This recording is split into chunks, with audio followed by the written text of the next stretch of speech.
Basically, those have already been swapped out. We've done new belts, we've done new hoses, we've completely rewired it. Come on a little bit. Now turn it straight. Come on. You're on. Get it? Is it nasty looking? And this distributor is ready for install.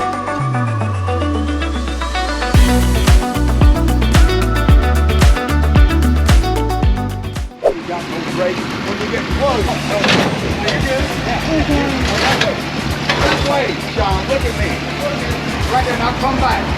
Now come on a little bit. Now turn it straight. Come on. You're on. Straight.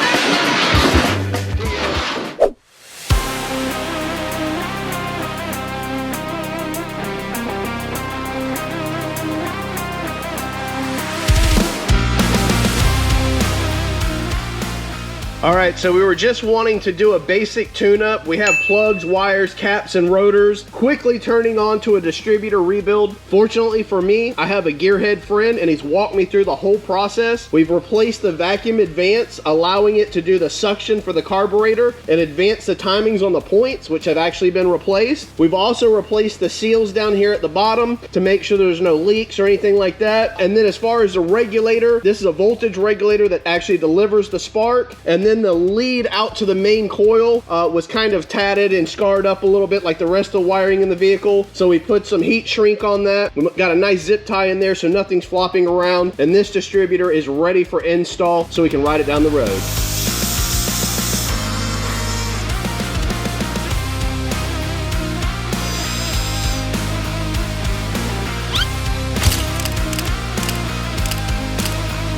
You can see that raw starter wire down in there right here, completely barren. When I went to buy this car, I actually drove it, so that was like that. And it ran fine, a little bit of popping. That's why we're doing the tune-up on it. But I'm hoping with small adjustments like this, we can get it running really nice, maybe even to purr like a kitten before we do the major upgrades and installs.